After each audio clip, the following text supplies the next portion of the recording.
Hello, welcome everyone to Prestige Celtic Drama. We have an amazing panel here, and we have 45 minutes in which to discuss the world of Prestige Celtic Drama. Now, I am going to open out to audience questions towards the end, so have a little think about anything you might want to ask. And we'll begin by showing you some clips as well. So let's just get into it, because we've got very little time, I think, to discuss this topic. So first, we've got with us Alberto Domínguez. Hello, thank you very much for coming. I'm here to present you our last work. It's a co-production between Galician Television, RTP, the Portuguese national broadcaster, and a Portuguese company as well. It's all in Galician and in Portuguese, and if you can cue the video so we can see the trailer.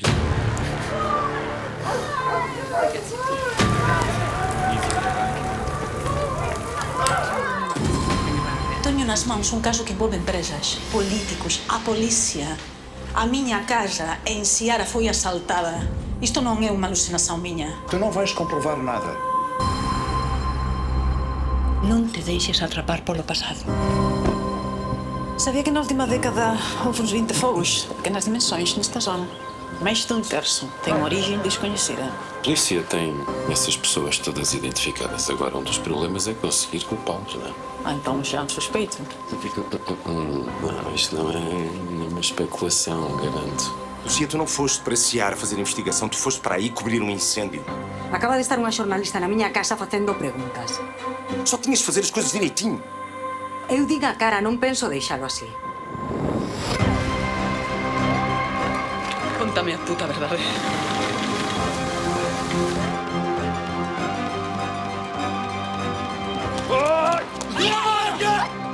Deixaram uns papéis no para-brisas. O incêndio foi provocado.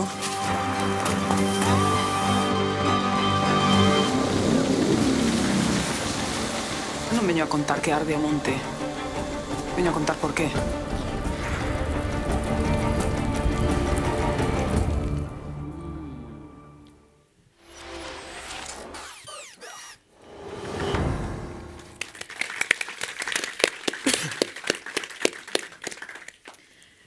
Thank you. We're going to dig into each of them in a minute.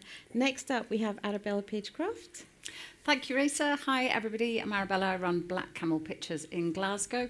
And I had the privilege of being the executive producer of Ciarán, The Island, which is the first high-end TV drama produced by MG, BBC Alba, the Gaelic channel in Scotland. And we, had some helpful pre-sales to VRT, SVT, and BBC4 came in as well, and Screen Scotland were a really important partner. So thank you very much. We will roll VT Peter. Tá mi ddiad gan y fiach, gwyl y licolish a soul, a fi cwrn yn caran my gwrstost, a cwr carawn o hyn.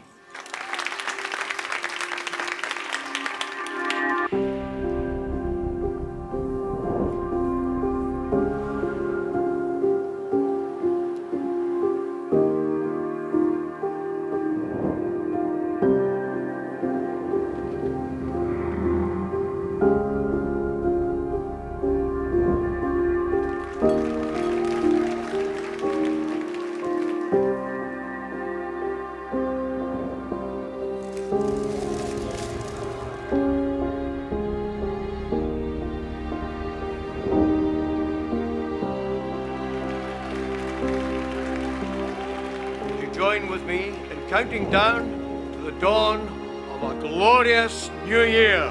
8, 9, 8, 7, 6, 5, 4, 3, 2, 1.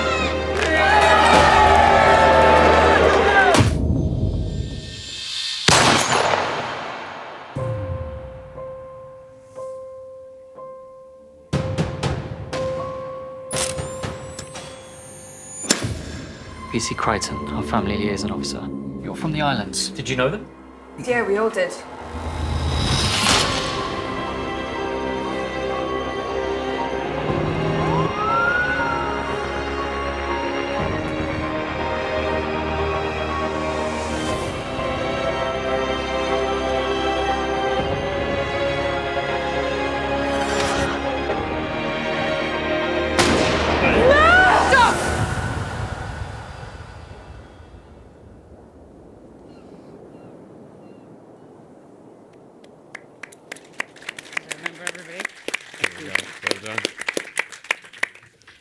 emotional roller coaster.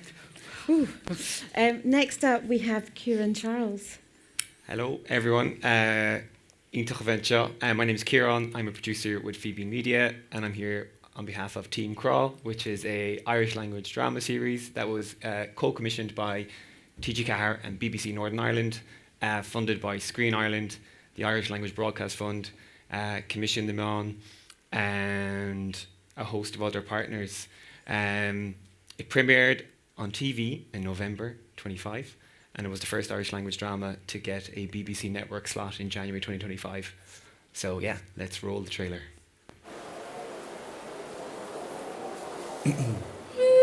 Well, conas atá sé a bheith i gcáirde in áit nach mín éon chóir. Ní dearna sin inis, bhí mé anna go nóg an saoire seo. Banas tú tráchta don chud is mó, parcáil mí leach, agus an sin bhí na scolarí ar ais le haig an cláiste seabhar. Isa Christ. An jocha tú a níos an seo? Dáimte mé carp. Anek Magyari. Sabine.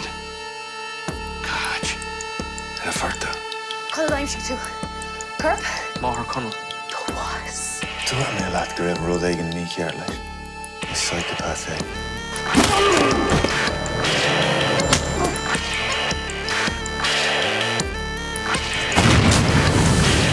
Creidú tú an scéal tá gomit. Tá gachrúid sa scéal seo. Connell! This is the priest like rain. Wat is het een penna zo gelijk een rietje vader? En een ware dichter en dat moet je heen. Is het vaak er gaan dan heen? Verhaal je. Niet hoe het fikken is tot Connell. Niet verder om lauwert laten hillen. Dat de fragri ilig agatse shahas kjonnes taurte. Wil to je dis ali van che awale tawar.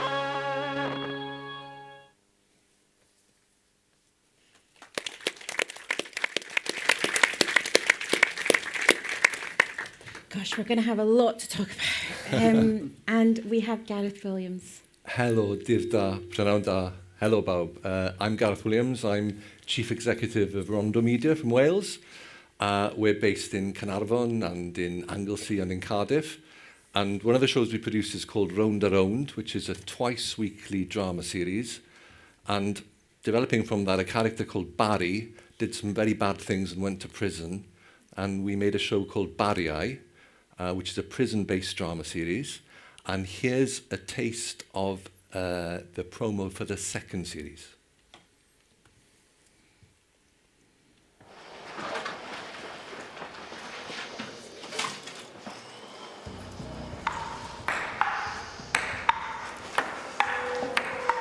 Davis. Stel even voor dus. Iemand zei, was je goed, je die fucking Russen. Huh?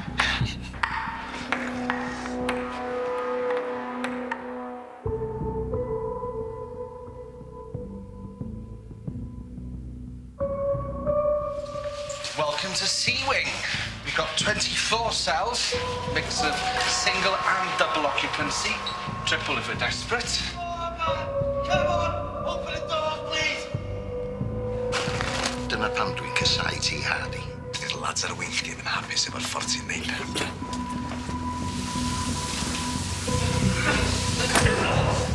Dy'n neud beth da fama. Mae'n gofyn amdano fo. Ti'n meddwl bod fi'n ddrwg? Mae'r boi gweithio ar y wing reit stan trwy'n chdi. You are the most horrible man I have ever met! Take me back! Sgyn ti'n chance? Dyn ni'n gryfach na chdi. Dyn ni'n clofrach na chdi.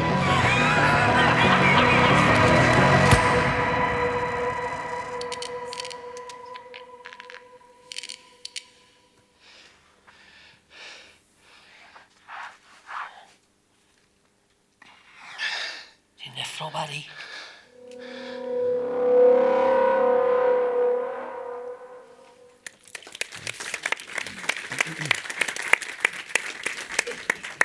Okay, everyone's watch lists are going to be filling up. There's a lot to dig into with these. We can see just from the clips that we've seen alone why this This panel is called Prestige Celtic Drama. There's a lot of quality on screen there. And before we dig into the business, let's maybe talk a little bit about the creative. And when you're thinking about making drama like this, where are you starting in terms of story? I think we can all see there's maybe a similarity in genre here. And I guess I'm really intrigued to find out, are you responding to what commissioners are asking for? Or are you going out there and looking for what are those authentic stories that these communities want to tell? Who would like to go first? I can go first. Go for it. So we knew that the thriller is a very commercially viable product, but also we wanted to tell a story that was close to social reality. And the scriptwriter approached me because she lived herself the devastation of the wildfires, and we wanted to tell a story that combined a thriller and this ecological view, the ecological disaster. We wanted to tell the story of what happens before and after the fires, and that is something that really was attractive to me and to Galician television, and then internationally to the distributors and HBO. So it was a combination of both. I wanted to tell a true story that was close to our reality, and also it was commercially attractive for the broadcasters. And it's got 2 languages in it, am I correct in saying It's that? got 2 languages. It's in Galician and Portugal. I received for the first time the script 3 years ago, and at that time there was the most terrible summer in terms of wildfires in Galicia and Portugal. The image was devastating. And then I did a little bit of research, and back then the surface in Europe that was burned since 2017, so 2017 to 2021, was the size of Belgium. So we knew that it was a story that needed to be told. So naturally, Portugal was interested, and I have a very good relation with the co-producers in Portugal, and Portuguese television was also on board immediately. It was quite simple. Simple. As simple as these things can be. Arabella, what about yourself? What are you finding when you're starting to develop these projects? Look, there's a lot of producers in the room. I mean, there's no doubt, a crime thriller, a family crime thriller, crime in the market is obviously what the buyers like. And that is the European buyers do really like a dead body. Just the way it is. So, although I think you said you haven't got any dead bodies. No, we didn't kill anyone. God, I tell you. So we're guilty. The originating writer, Nick Osborne of this, had been wanting to tell a story about, he's one of 4 kids, I was one of 4 kids, and we were just sort of originally exploring, what that might be, and we were looking at sort of themes of, do you know your siblings when you grow up, when you all live in different parts of the world, how does that impact your relationship? That was the sort of starting point for where we ended up in terms of our story. And then there was an opportunity with MG Alba, and we buddied up with a Gaelic writer called Patsy Mackenzie, and then the co-creation of the series came from that. But I knew what we were facing in terms of what the originating broadcaster could contribute to the finance plan. And it had to be driven by commercial money. The only way to get this show to the right finance plan and budget was to work with the market. So, yeah, I do defer to the market. And the broadcasters, were realistic that that's what we had to do to get the show made. Okay, we'll dig into money in a little bit. But we will dig into that a little bit. It's always about the money. It's always about money. Yeah. Ciarán, what about you? So Croft came about, there was a call out with TG Car back in 2020, 2021, and they were looking for new ideas for a compelling drama series skewing towards younger, from like 15, 18 to the 40-year-old demographic. And they shortlisted 5 projects, and Croft, it was called Ciarán ó Ulk, or Deliver Us from Evil at the time, was one of those. It got shortlisted and ended up winning the commission. So development started in late 21, 22.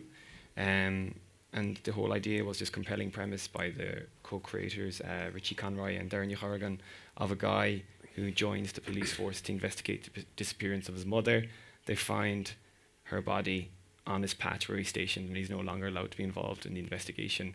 So a really compelling premise, and then he joins up with this disgruntled podcaster, and it's about their relationship, trying to find out what happened to her. So that's where it all kind of started, and we worked with the broadcasters from the off. 6 episodes were commissioned. An international distributor, APC, who represents Gareth's show as well, came on board, and they were really, really interesting and integral to it in terms of the structure of the piece, because it is a crime drama, but we wanted to bring in an element of mystery to it. It's set in a unique part of the world in Donegal, in the northwest of Ireland, and the landscape up there is quite stunning. So whilst they wanted quite possibly more procedural elements in it, we were like, no, we were trying to back off. But crime is super popular. It's one of the most popular genres in the world.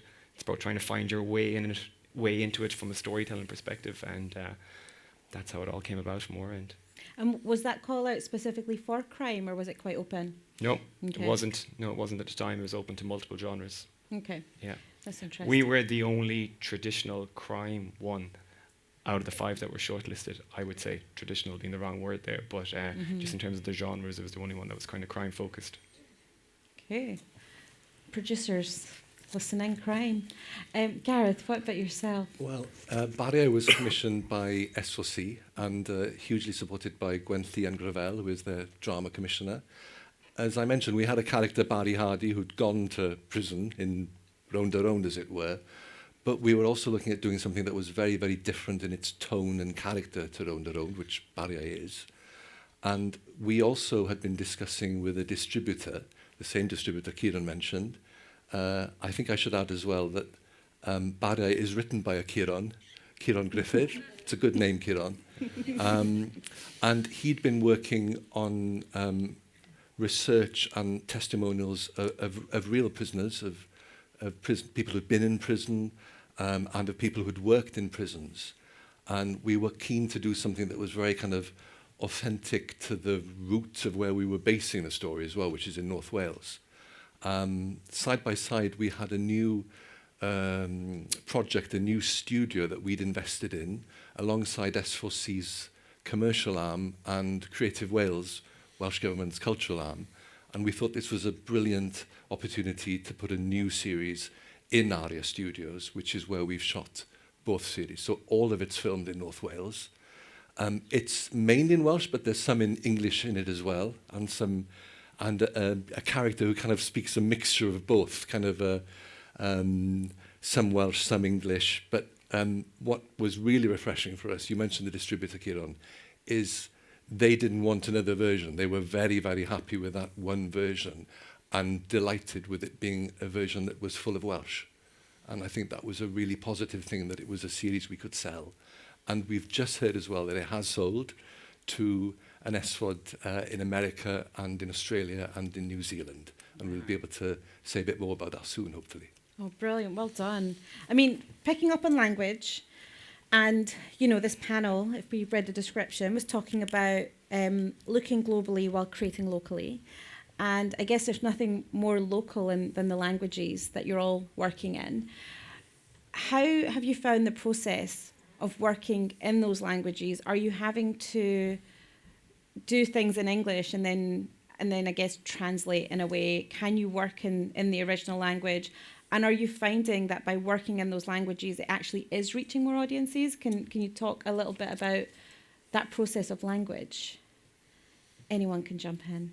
We do not write in English. Mm-hmm. We started with a Galician scriptwriter, and then soon we onboarded a Portuguese writer. So they are very similar languages. Mm-hmm. They are very close to each other. So at the end, the whole team was working in whatever language, and everybody could express their own language, which is a different situation that my colleagues have. We originated in English. Most people in our company don't speak Gaelic, so we are really reliant on our commissioning. Brilliant commissioner, Bill McLeod, who's really helped us and guided us a lot through the process, and Patsy, our writer, who was a sort of fantastic collaborator and really sort of beautiful sort of Gallic interpreter of what the story was. And that relationship between the two writers became, really, really close, and they co-wrote every episode of the series. And the channel had said they wanted a minimum of 70% Gaelic in the show, so that's what we've been working to, and that is challenging from time to time, there's no doubt. It's interesting actually going back to the crime thing, because obviously, when you bring in major investigations teams, they tend to be from the mainland, so often that would be English, and then a lot of the, the sort of rest of the family dialogue would be in Gaelic. But, we've navigated it, and we've worked it out, and we've learnt a lot along the way, and same, with our post-production scripts and our ADR, and, you keep learning. I mean, I just think it's always brilliant as a producer, because every project gives you huge challenges to learn from. Yeah, I hear you. Anyways. We originated in Oscailge in Irish, but for a variety of reasons. It was our first scripted drama, and we wanted to push the boat out, and we wanted to work with a really good script editor. So we worked with a script editor who was based in the UK, and they obviously didn't speak Irish. She worked on Luther and stuff like that previously, so we really wanted to tap into that. And also, for other reasons, some of the funders don't have Irish language capabilities as well. So yeah, and the writers were East Coast kind of based as well. The drama was set in Donegal, so for the authenticity reasons as well, we had to bring on additional writers to help with the wash and getting the dialogue right as well. So yeah, in an ideal world, we'd be originating in Irish, but it's not always possible. And it was commissioned by Gwen, as I mentioned, and I think one of the fantastic things Ciarán and Christy, who've been working on it, have done is that they've found a way of having relevance to different language in it, if you know what I mean. So there's conversations that happen where some characters don't necessarily understand because they don't speak the language. There are some characters that will speak Welsh with some characters, English with others. That in itself brings a kind of a dramatic use, I think, and you see it done really beautifully in shows like Shogun, which has Japanese and English. And I think now audiences are far more accepting of multi-language in dramas. I think subtitles have been a huge help with that. There was some research done last year that 4 out of 5 of 16 to 25-year-olds use subtitles all or most of the time, and I think it's become such an accepted way of viewing content. And obviously the SVODs have been a huge influence there in the proliferation of dramas in all sorts of different languages being seen across the world. And I think that's helped our languages to travel more widely as well. I'm going to open up to questions after this question, so if anybody has one, get ready. Budgets.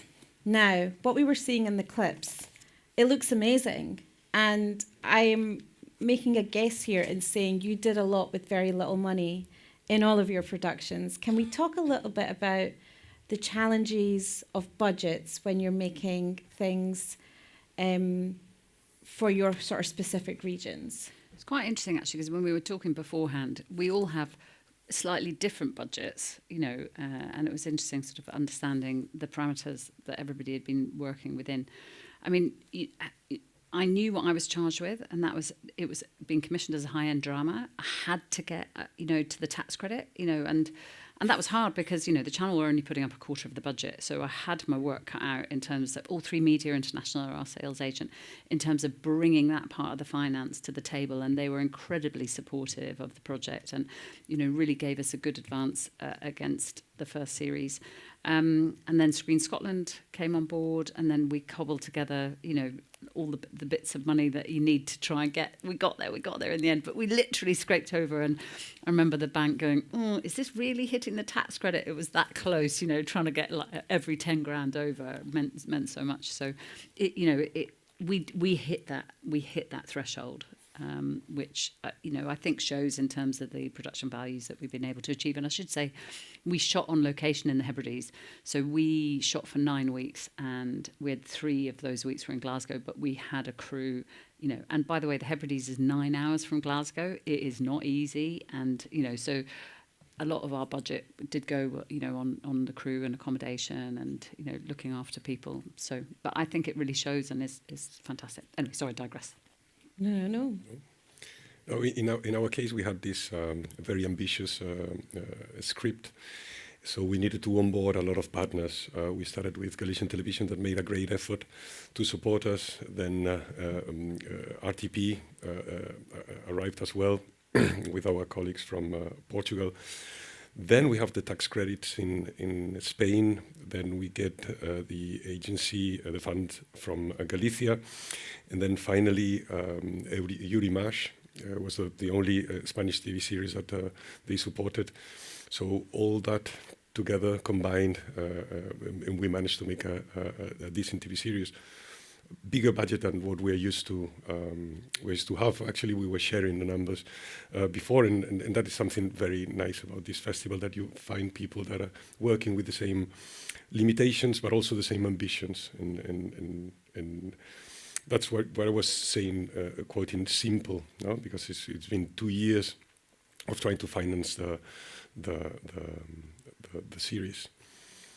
I don't know if... I think that was also one of the common threads that we did come up with, you know, we'll probably talk more about that, but, you know, there's when you get your commission, and then there's how long it takes you to get from your commission to actually making the show. For producers at the moment, is it, you know, you're like, oh my God, brilliant, I've got my commission, amazing. And you're like, oh, right, now the long journey starts, because you've got to get your market money, you've got to go and get your nation's money. I mean, did you all, I think we all sort of had that.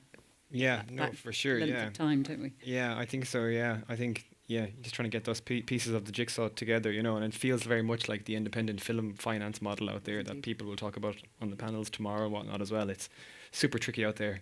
From our perspective, yeah, our budget was pretty low, but we boxed clever. And we're very lucky with the commissioners we have. I'm not saying them just because they're here in the audience, but I know they cared, and I think it's an Irish language thing as well. Or it's true with all minority languages. They really cared and wanted the best possible show to exist, and they were pretty cutthroat with certain notes and certain notes. So most notes we tried to take on board, but it was really good, healthy dialogue there, you know, and we really tried to get a good kind of triangle in place in terms of an exceptional DOP and really good first AD. We were pretty brazen at the beginning, saying we wanted a 12-week shoot. That soon ended up becoming 9 weeks towards the end of it. But yeah, I think you can cut your cloth accordingly. We filmed from January to March in Donegal. If we tried to film in the summertime, it wouldn't be possible due to accommodation costs and whatnot as well. So lots of manoeuvring and juggling. We were phenomenally open about figures with each other before. We're a lot shyer in front of you lot now, I think. But I think it. You know, producers are incredibly creative and adept at finding ways of getting content made and financed. But it is a challenge because there's been so many inflation factors around us in a way, because we're kind of working to tariffs that per series would be per episode maybe on a network show, and those network shows are looking at tariffs of per series, which would be a per episode tariff for an SVOD show, etc., etc. So the gulf between them is breathtaking. But there are methods. We were certainly helped, I think, by the fact that we did produce a series like Round Around, which has certain economies of scale. We shoot 10 episodes of that in 3 weeks, you know, so we were able to move quite quickly, and we had a 7-week shoot, I think it was, on the second series of Barriai. And that does bring with it a way of working economically within the budget you've got. But hopefully doesn't dampen creativity and allow us to try something that's a bit different. Yeah. I mean, what seems quite common between all of you is a lot of piecing together of bits of money. And I mean, as producers, yes, that's your job, but God, that must be exhausting, trying to balance all of those different sources of money just to make this thing you've been working on for so long. I mean, there must be another way, commissioners. Right, they haven't got any money. Yeah. I mean, I spent 15 years working as an independent film producer, you know, putting together jigsaw finance plans for years and years and years, and moved into telly thinking it was going to be really easy in telly. And of course, it's exactly the same now. You know, I mean, we are all, you know, you're looking at every finance plan as like, you know, an Excel spreadsheet full of, you know, 10 lines of different financiers, isn't it, by the time you pull them all together? Ideally not 10, but it does seem to grow arms and legs. My two colleagues are here, actually. Natalie and Bjorn will be on the co-producing panel tomorrow, so they can talk you through those 10 lines on the other show we've just made. Do we have any audience questions? Oh, we've got one there. Alberto, did you want to say something? I just want to say, it's like you're juggling exactly, and then suddenly you are comfortable and you have your plan made. And we had this situation that 5 days before shooting, the legal framework changed. So there was a cost increase of 10%. Oh, gosh. So then you have to go back to the drawing board and start fighting again, try to minimize. And indeed, we started with 10 weeks. We did it in 7 weeks with double units. We were shooting sometimes from 3 a.m. to 3 a.m. again, like 24-hour turnaround. We have 2 directors. So you have to be really inventive, and you have to have a very motivated crew to understand that we all have to push together to make it work. It's a wonderful panel, thank you. Is there ever a conversation during the production of your dramas regarding whether how having a bilingual script can affect the audience's immersion and the pros and cons of a 100% native language script? In our case, since the wildfires happened there's a very big inhabited area between Galicia and Portugal, beautiful nature, stunning nature, and there's where the fires are generally, and in that border there's a very strange language is spoken. It's like my grandmother would understand better a Portuguese person than me. So actually we are reflecting a little bit the reality. And in Galician television, it's going to be, the Portuguese is going to be with subtitles in Galician, and on the other side of the border, they're going to do it as well. So since it reflects reality, I think the audience will understand. I always was predominantly in the Irish language. For sure, it's a consideration. I think the nature of things in Ireland just now is you can go into a hospital and you might look for services as Gaelic, but that's not quite possible, And in the series itself, like when the lead characters are going to certain places or public services, that dialogue takes place in English, but majority, 95% of it is as Gaelic. But I think it's a really interesting point. I mean, but we also talked about that in cultural specificities and how people talk to each other at home. Sometimes when I go home back to Connemara and I'm speaking Irish to dad and English to mom, and it's going back and forth and messing, and bearlachus and little words are creeping in there. So everyone, it's each to their own really. It's quite unique, and we talked about that briefly as well. I think I'd love to see that portrayed on screen, those dynamics, but people might question it then, audience might question it. We did do code switching, because in Gaelic people flip between Gaelic to English. I don't know, I think we ended up learning quite a lot, because we thought maybe we would subtitle the whole thing, because this time we only subtitled the Gaelic bit, but actually people would flip, the way the language is spoken is that you flip in and out of Gaelic and English really quickly. It's very natural. And I think we ended up we'd probably, just on a subtitling point of view, maybe do that all the way through, just so that is reflective. I think we learnt a lot again, and again, we were talking about scheduling. We learnt a lot about scheduling as well. That was sort of my point, really.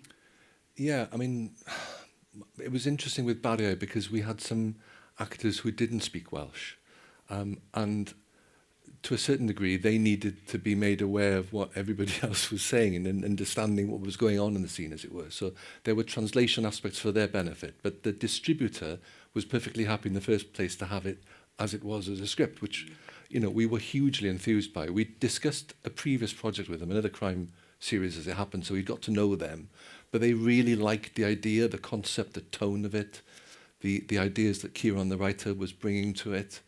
And they got on board. Yeah, thanks, Ciarán. But I was really nervous. After we showed the first series, which did have some English in it, I was really nervous that S4C would be getting a lot of complaints. Why is there English in this series? Why do these characters not speak Welsh? But there were hardly any, and I think people were accepting of the fact that in this series, in this story, in this narration, that was a fairly realistic aspect of what was going on. Now, obviously, the principal character is a Welsh character, and he derives from a Welsh language series which has no English in it. That's purely a Welsh language series. But to add to the reality of Barry, I guess some English was brought into it for dramatic purposes. If I may add, this anecdote that I shared with my colleagues before, the first series that I did, it was bought by Netflix, was commissioned by Netflix. And I remember we showed the Bible, and obviously it was in English for them. And then they asked us, is it in Spanish? And we said, it's English. And I really do believe that they didn't understand that that was a different language from Spanish. So they say, yeah, let's go ahead, let's do it. And then we finally did it, and we had this situation in which we had to send a couple of times the materials, and they had always an error message. And it was because on the drop-down menu, there was no Galician to be chosen. And at the end, it really worked. It was in 7 different countries in Europe. It was in the 10 most watched series, because it wasn't so much about the language, but the visual vocabulary and the tempo. It was at the end they called it Galicia Noir. So I think audiences more and more they understand that there's different languages, there's mixtures of languages, and they totally accept it as long as the story that we tell is compelling. Yeah, if I may, it's funny, I've made a wee note here. One note we did get at the beginning of the process from the international distributor was, to make it easier for international audiences, it would be great to have Irish names, which are quite easy to recognise, at least phonetically. So names like Siobhan didn't cut the mustard at the time, which I thought was really, really interesting. I just wanted to say one thing. In our experience, we ended up with an Irish Gaelic-speaking director of our show in Scottish Gaelic, because I'd been sort of charged by the channel as well of, finding a director who had worked in 2 languages before. And when we were shortlisting directors, we were looking at European directors and lots of different directors. And Tom Sullivan, who it was an Irish Gaelic-speaking director who'd done a fantastic feature film called Aracht. And anyway, he actually turned me down the first time when I offered him the series. I was really surprised, miffed, whatever. And so I pursued him. He had a very young family, like a baby and a 2-year-old. So there was a lot of reasons. But I really wanted him to be the director, not only because he had a very cinematic eye, but because obviously he spoke Irish Gaelic and he could read Scots Gaelic. Actually, it was not difficult for him to read. But the other challenge that obviously is that we're facing with Gaelic production is there's not a huge pool of talent. And Tom had worked as an actor for 15 years. And I just knew that if I could have a director who'd been a really good actor for 15 years and had a cinematic eye and who could speak Irish Gaelic and read Scots Gaelic, it was like, there's so many things, isn't there, as producers that you've got to kind of always work through. And he ended up being, just fantastic in terms of, really helping get authentic performances and, get authentic representation. And obviously we're navigating, like we were saying, an awful lot of, things I was learning. The Lewis accent is different from the Harris accent. It's different from Glasgow Gaelic. We've got so many different nuances to try and land. So, it's really been a journey. It really has. Do we have any other burning questions from the audience? Anyone? Because we are running out of time now. No other burning questions. Okay. We only have about 4 minutes, so I wonder if that's only enough for one question. We were speaking about the future. What are the next steps? So, in terms of how we move forward with this being something that's growing, and there's more of a clearly from everything you're all saying and the way that it's all selling internationally as well. What do you think the future is for prestige Celtic drama? What do we need for it to become more and more successful and to grow? Budgets. Yeah, prestige Celtic budgets, yeah. and public service broadcasters that can continue to fund or majority fund or part fund those dramas as well. Mm. Yeah, we were discussing before, in Spain we have this recent legal change that broadcasters, they have to spend a certain amount of money on independent productions, and of that percentage, another percentage has to be done in co-official languages, so Galician, and that's one of the reasons that we managed to land HBO. So I wish that in these markets you would have something like that, so a legal obligation to support it.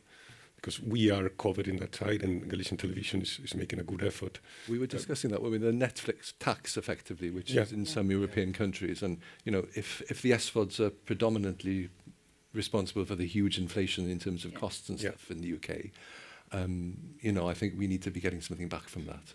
Yeah, I do, and I think, you know, BBC Network has an obligation. I think, you know, the licence fee is up in 2 years. We've got to see representation across the whole of the UK. I would like to see more commitment from Network to, you know, to our types of shows. You know, at the end of the day, BBC 4 have come in. I'm delighted that our show is on BBC 4, but the number is tens of thousands that is being paid per episode. You know, that is not enough to sustain our ambitions as producers to be able to keep going and to run our, you know, we're all trying to run companies and employ staff at the same time. So I think there's a way to go. I think, you know, I think everyone here has set the bar at a really good level to keep jumping from. But imagine if there was some more funds, what could be achieved. I mean, just from our point of view, we were only able to make 4 episodes. The market really wants 6 episodes. So even just there is a huge thing. For Gaelic to move to a 6-episode drama, that's going to be that will be a real achievement, you know, for us in terms of, you know, what the next steps are, I think. And support for dramas that have budgets less than $1 million an episode as well, in terms of those credits. Yeah. Yeah, you know. There needs to be a shift there with and talent coming through and actors coming through and supporting, you know, the next generation. I actually said to the channel the other day, I said, look, you know, my ambition for you, channel, is that it would be great if you could have a story, a Crime of the Week series, because if you've got a Crime of the Week series, you know, you've got your police, your investigator, your journalist, whoever your lead character is, but you've got to develop the talent. The Gaelic-speaking talent has then got to, you know, because you've got to have your suspects for every episode. And I said, you know, that's a really good long-term ambition, you know, a high... And the market wants Crime of the Weeks, you know, they want those returnable shows, you know, and we can create a really big depth of talent. Anyway, that was just an idea, but I thought it could be good. Yeah. You know, you've got to put these stakes in the ground, haven't you? Got to go for it. It's such an exciting time, you know what I mean? I'm feeling very galvanised by the industry just now and the people we work with, you know, and this panel here and, you know, what Colleen Kuhn has done, what Kneecap has done, you know, it's like what Money Heist has done back in the day in Spain post-COVID, I think, and foreign language dramas and subtitling, like, you know, and I think creatively as well, the writers, I think we need to go deeper into the well and find those compelling stories, you know. I think I was listening to something during the week there, a podcast, and it was Bjorn from ABBA.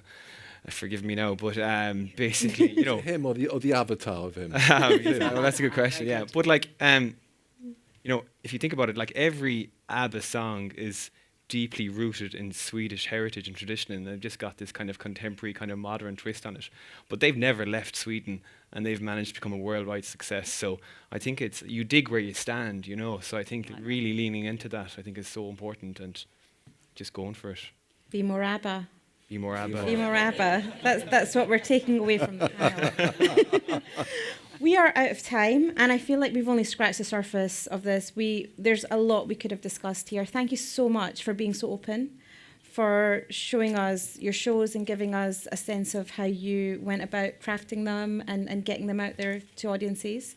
Big takeaways: more money, more interesting stories, and be more ABBA. Thank you, everyone. Thank you. Thank you.